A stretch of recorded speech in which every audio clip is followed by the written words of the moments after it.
지난주에 주사위 던진 거 봤습니다. 몇 칸 나왔어요? 한 칸. 어떤 나라였어요? 한국이었죠. 한국. 첫 번째 칸 한국. 걸릴지 상상도 못했는데 한국이 나왔습니다.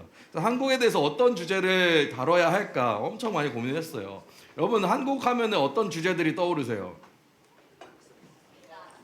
네? 선거요? 선거. 위험해요. 자, 선거. 자, 그냥 뭐 검색 이렇게 막 찾아보다가 한국 하면은 그냥 앞에 K만 붙이면 다 한국 거잖아요, 그렇죠? 그래서 뭐 아무거나 K를 붙여볼까 막 고민하다가 여러 주제가 있겠지만 여러분들도 뭐 아마 어떤 뭘 할지 막 기대하거나 상상했던 사람도 있을 것 같지만 오늘은 좀 그래도 우리가 교회에서 한국의 기독교 역사 중에 조금 드라마틱한 내용들을 한번 이야기하면 어떨까. 여러분들이 들어본 사람도 있을 수도 있겠지만 혹시나 모르는 친구들에게는 이 말씀이 여러분들에게 큰 도전이 될 것 같아서 한번 이 말씀을 정해보았습니다. 주제를 정해보았어요. 일단 문제를 하나 드리겠습니다, 여러분. 문제 하나 드릴게요. 한번 맞춰보세요. 최초로 번역된 한국어 성경의 첫 번째 말씀은 무엇일까요? 최초로 한국어로 번역된 성경 말씀 구절은 무엇일까요? 한번 손 들고 이야기할 수 있어요? 뭘 것 같아요? 창세기? 나는 창세기가 제일 먼저일 것 같다. 우리 성경 딱 펼치면 처음 나오는 게 창세기 말씀이잖아. 창세기가 제일 먼저 번역됐을 것 같아요. 손 한 명밖에 없어요? 그럼 무슨 생각을 하고 있는 거예요? 요한계시록이 먼저 됐을 것 같아요. 뭐 의견이 없어요? 나 아예 모르겠어요. 그냥 빨리 진행해요. 그냥 마태복음이 제일 먼저 됐을 것 같아요. CU 뭐가 먼저 번역됐을 것 같아요? 누가복음이요? 누가복음? 왜 누가복음이라고 생각했어요? 네? 오늘 말씀이어서 상당히 논리 있어 보이지만 상당히 1차원적인 생각이네요. 오늘 말씀이어서 누가복음이.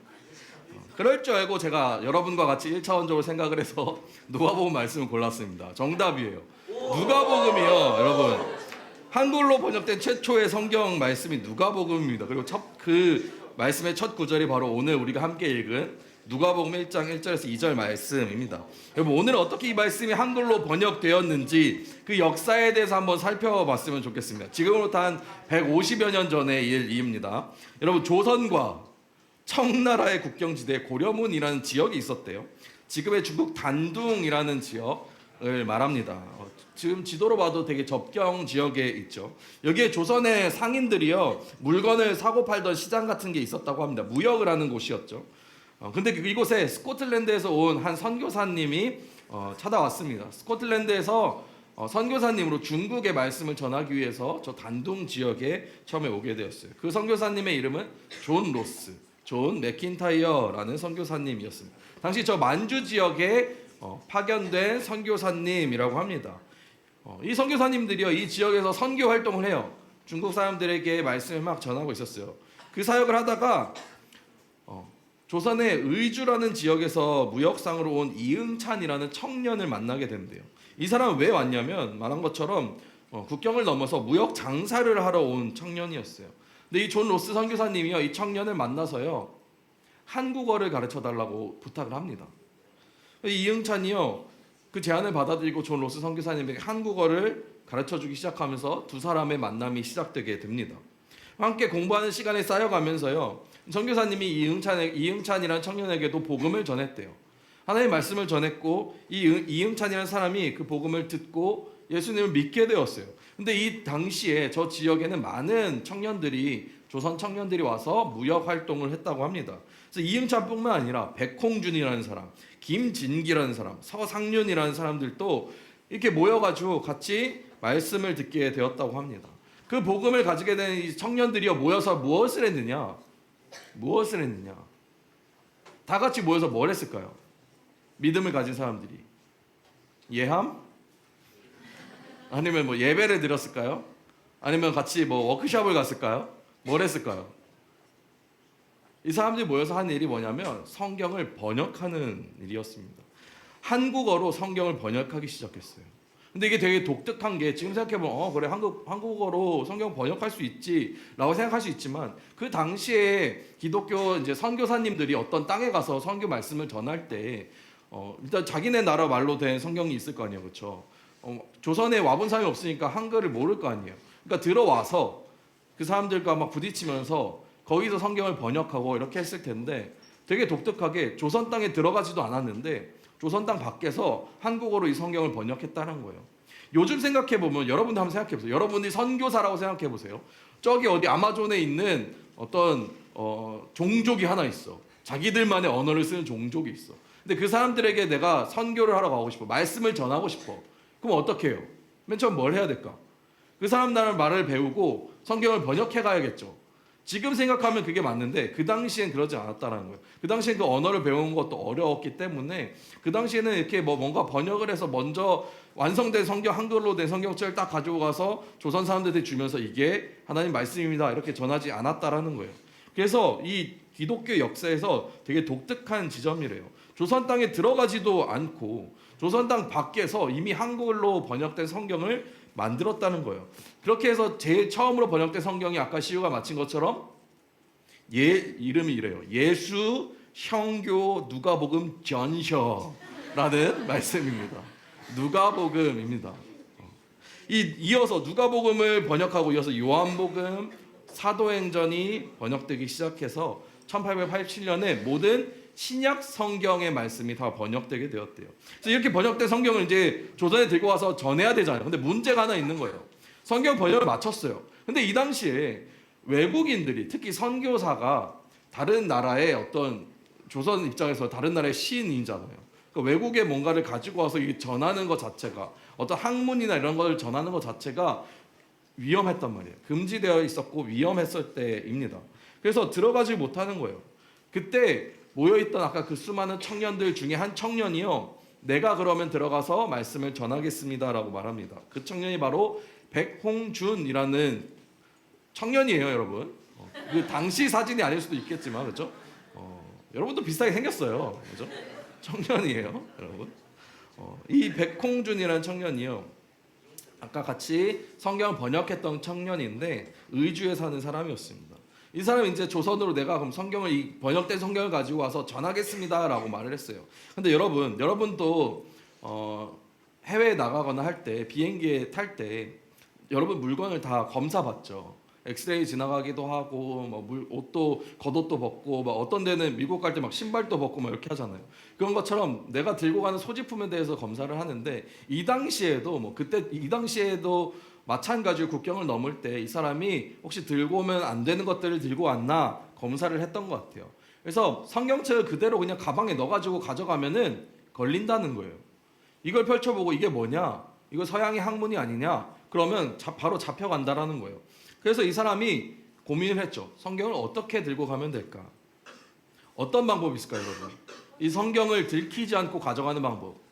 어떤 방법이 있겠어요? 어떻게 해요? 뭐라고요? 잘 안 들려. 뭐라고? 누군가 말했는데? 외워서. 아니, 그쵸. 그것도 좋은 방법이긴 한데 이걸 전하고 싶다니까, 종이를, 실물을 어떻게 해야 돼요? 가서 만들면 된다고? 그치, 가서 만들면 되는데 만들어 놨잖아 지금. 이걸 가지고 가고 싶다고. 나는 이걸 가지고 들어가고 싶어. 이걸 전달하고 싶어요. 산속으로. 이렇게 약간 특전사처럼 이렇게 산 타고 이렇게 막. 물론 그런 방법도 있는데 조금 더 이제 무슨 방법일까요?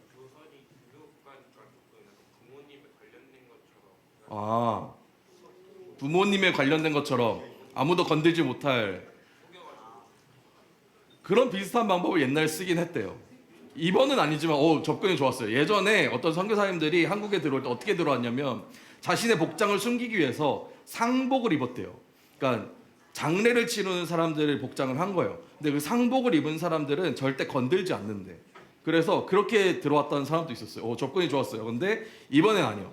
여러분 상상도 하지 못할 방법으로 들어오는데 이 사람이요, 밤새 성경책을 한 장씩 뜯습니다. 낱장으로 뜯어요. 낱장으로 뜯어서 돌돌돌 말아서 끈처럼 만들었대요. 노끈처럼 만들어서 진짜 밧줄처럼 똘똘 매어서 그냥 가방에 넣은 거예요. 그럼 사람들이 보면 밧줄이네 라고 하잖아요. 그 짐들 속에 섞여져 있으니까. 그걸 가지고 와서 다시 그 노끈을 조심조심 풉니다. 쫙 펴서 다시 책으로 만들었대요. 이렇게 해서 수년간 의주와 관서 지방을 돌아다니며 성경을 전했다라고 합니다. 근데 결국에는 1892년에 이 성경책을 배포하다가 걸려서 잡혀서 감옥에 들어가고 결국에 거기서 고문을 받다가 1893년에 감옥 안에서 숨을 거두게 되었다고 합니다. 그래서 이분이 바로 한국 개신교 최초의 순교자 백홍준 장로님이라는 분이십니다. 아까 우리가 사진에 봤던 분이에요. 우리나라 땅에 우리나라 말로 복음이 전해질 때 선교사님이 먼저 들어와서 말씀을 전한 게 아니라 외국에서 그 말씀 복음을 들은 사람이 이 땅에 와서 자신의 목숨을 걸고 복음을 전했다라는 거예요. 되게 놀라운 일인 거예요. 근데 이와 같은 일이 일본에서도 일어나고 있었대요. 같은 시기에요. 이수정이라는 사람이 있었습니다. 이 사람은요, 조선의 외교사절단 수행원으로 일본에 건너간 조선 사람이었어요. 찾아보니까 이 사람의 스토리가 어떠냐면 이모군란 때 이수정이요, 농부로 변장해서요, 명성황후 알죠 여러분? 명성황후를 지게에다가 걸음을 싣고 가는 것처럼 숨겨가지고 궁궐에서 빠져나와서 피신시키는 그런 일을 했대요. 공을 세운 거죠. 명성황후를 지켜준 거야. 그래서 나라에서 너 되게 훌륭한 사람이다 라고 말하면서 고종이요, 너 그러면 일본에, 여러분들 뭐 역사 시간에 배웠겠지만 신사유람단 알죠? 신사유람단 일본에 갈 때에 너도 특별히 가게 해줄게 라고 허락을 받아서 이수정이라는 사람이 일본으로 건너가게 돼요. 일본으로 건너가게 해서 거기서 뭐 여러 가지 문물들을 접하다가 지인들의 소개로 기독교인을 만나게 되었대요. 거기서 그 인연으로 교회에서 예배를 드리면서 예수를 믿게 되고 복음을 받아들이게 되었다라는 거예요. 그리고 세례도 받게 되었대요. 근데 이수정이요, 세례를 받고 가장 먼저 했던 일이 하나 있습니다. 어떤 일일까요? 바로 성경을 또 번역하는 일이에요. 한글로 성경을 번역하기 시작했다는 거예요. 그렇게 번역한 것이 한글 마가복음 책입니다. 성경의 마가복음을 한국어로 번역을 했습니다. 그리고 한 가지 더 한 것이 있는데요. 이 사람이요, 미국에 있는 선교 본부에다가 편지를 한 장 씁니다. 미국에 어떤 선교 잡지 같은 게 있어요. 요즘은 우리가 신문 이런 거 잘 안 보지만 잡지 이런 거 안 보죠. 옛날에는 뭐 TV나 인터넷 뉴스 이런 게 없으니까 잡지나 신문 종이로 많이 봤단 말이에요. 그 당시에 기독교 어떤 잡지가 있었나 봐. 거기에다 편지를 씁니다. 그 편지가 미국 잡지에 실렸어요. 무슨 내용이냐면은 조선 땅에 선교사를 좀 보내주십시오라는 편지였대요. 이 편지를 써서 수많은 사람들이 기독교 잡지 신문을 보았는데 저 글을 보고요, 한 선교사님이 다짐을 하게 됩니다. 내가 조선에 가야겠다. 그 사람이 바로 여러분들이 한 번쯤 들어봤을 언더우드라는 선교사님입니다. 이 사람이요, 이 언더우드 선교사님이요, 일본에 있는 회심한 한 조선인으로부터 선교사를 보내달라는 이 편지를 받고 마음이 떨리게 되었다는 거예요. 하나님이 마치 나에게 말씀하는 것 같았다는 거예요. 하나님이 너 이제 조선으로 가서 말씀을 전해라 라는 말씀으로 받아들이고 언더우드 선교사님이 조선 땅으로 옵니다.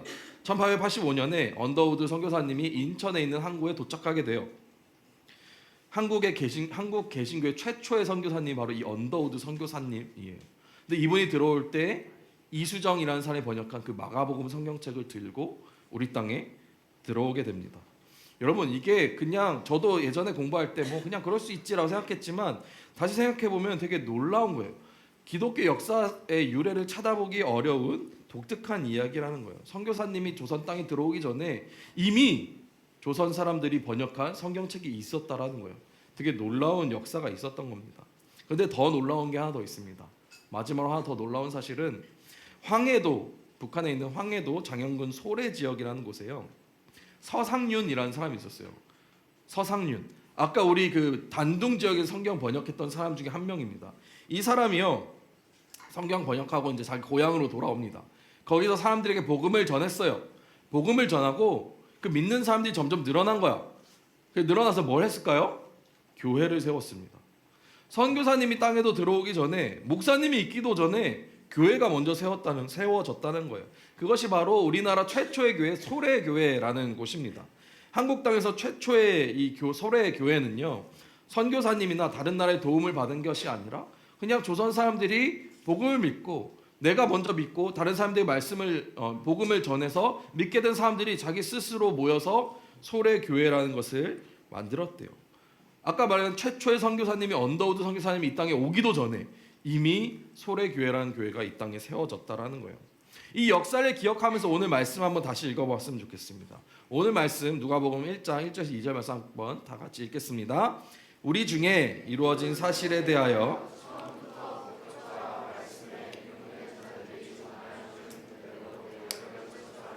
붓을 든 사람이 많은지라.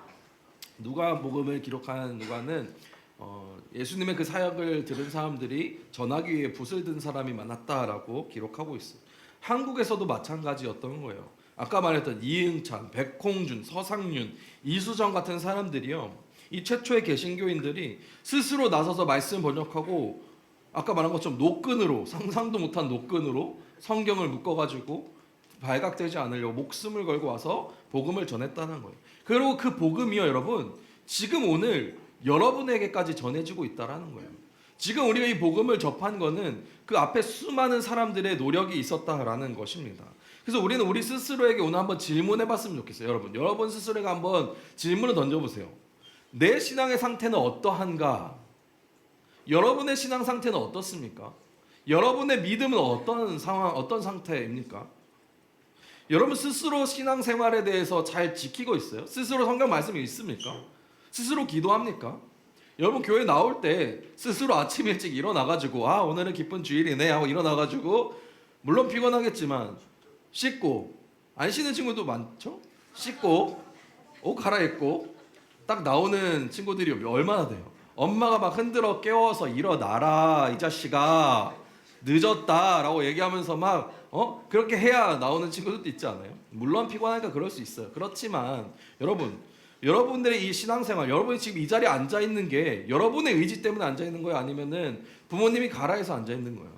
이제는 청소년기가 되었으면 이제는 여러분의 스스로의 신앙으로 이 자리에 앉아서 스스로 하나님을 알아가도록 노력해야 되는 나이입니다.